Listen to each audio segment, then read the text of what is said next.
April. You want your car keys back, don't you?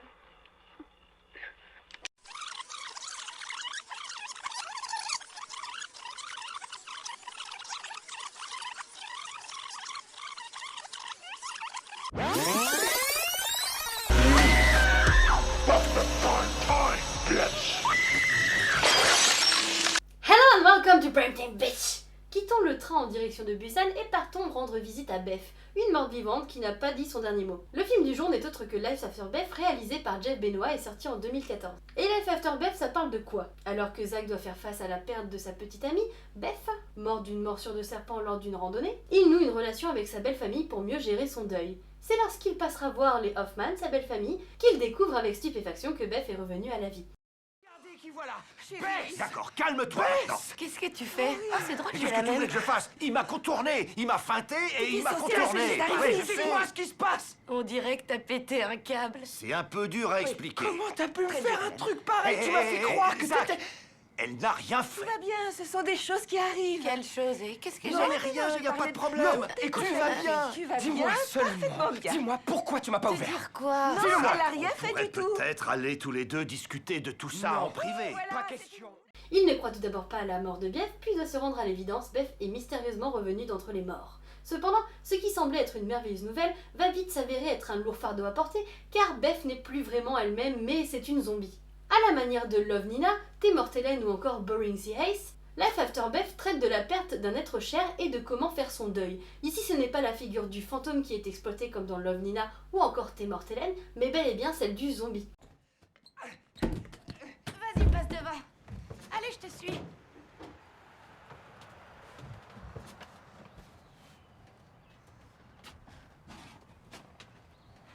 Approche.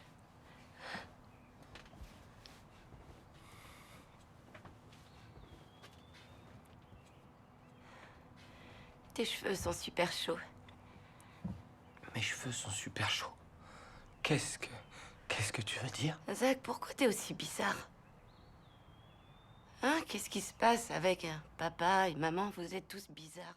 Les parents de Beth et Zach refusent de la laisser partir. Son âme ne connaît pas le repos et elle revient sous forme d'une revenante, mais il semblerait qu'elle ne soit pas revenue totalement intacte. Elle est désormais une mort vivante, un souvenir, une image figée qui se nourrit accessoirement de chair fraîche. Et si sur le papier Love After Beth se présente comme une comédie horrifique, il s'agit définitivement d'un drame fantastique sur le deuil mais aussi sur la rupture amoureuse. Il se part dans un teen movie dramatique.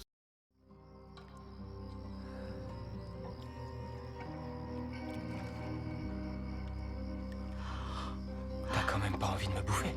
Zach, on a dit pas maintenant. Tu te rappelles?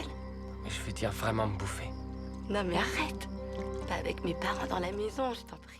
Life After Beth, même s'il va très vite se ranger du côté des relations contrariées, s'apparente aussi aux comédies romantiques zombiesques telles que Warm Bodies et le plus ou moins oublié My Boyfriend's Back, que j'aime beaucoup au passage. Et si le sujet est grave, si la fin plane sur nos personnages, le film n'est pas sans touche d'humour. Entre la situation improbable, Zach qui aime Beth et qui est persuadé de devenir son prochain goûter, et Beth qui elle semble ne rien comprendre à ce qui lui arrive, et attend de passer ses prochains examens, et quel plaisir de voir Audrey Plaza en morte vivante complètement déboussolée.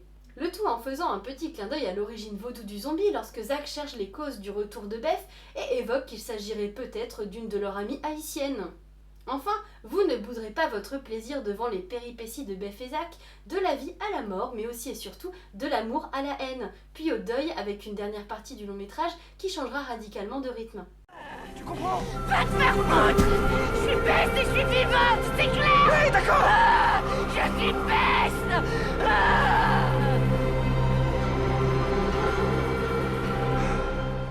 Le film a été édité en Blu-ray chez Universal Pictures France.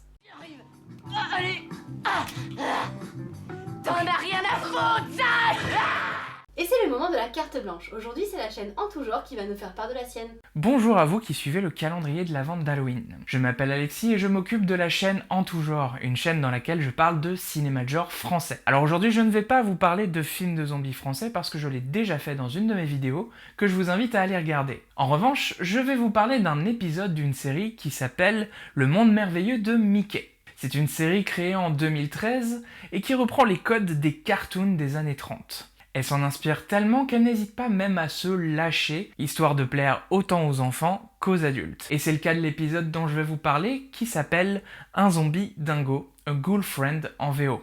On y suit Mickey, dont la voiture subit une panne en plein milieu d'une forêt effrayante. Malheureusement, il est coincé là car il n'a pas les outils nécessaires pour pouvoir reprendre sa route. Soudain, une silhouette effrayante apparaît derrière un buisson, mais c'était juste un petit écureuil qui passait par là. Sauf que l'écureuil se met à hurler en voyant arriver un zombie qui ressemble trait pour trait à Dingo.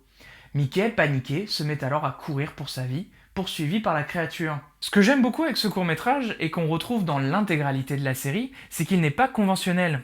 On pourrait s'attendre d'une série sur Mickey qu'elle soit un peu enfantine, or ici ce n'est pas totalement le cas. Rien que le design même de Dingo, ce n'est pas quelque chose que l'on pourrait montrer à tous les enfants. Il y a même un moment où il se fait démembrer et se reforme pour essayer de continuer de poursuivre Mickey. Je sais que même moi à 4-5 ans, j'aurais pas été forcément très à l'aise avec l'idée de voir un personnage que j'apprécie dans cet état. En tout cas, je ne vais pas vous spoiler la fin de cet épisode car je vous invite à aller la découvrir sur la chaîne YouTube de Disney Channel. Rien que pour son ambiance très pulp, voire même un peu creepy, ça vaut le détour. En tout cas, merci à Welcome to Primetime Beach pour l'invitation. Et je vous souhaite d'ici là à tous un joyeux Halloween. Merci beaucoup pour cette carte blanche complètement dingo. Enfin, n'hésitez pas à me taguer avec le hashtag Welcome to Halloween Mood si vous visionnez Life After Beth, et à demain pour une nouvelle vidéo.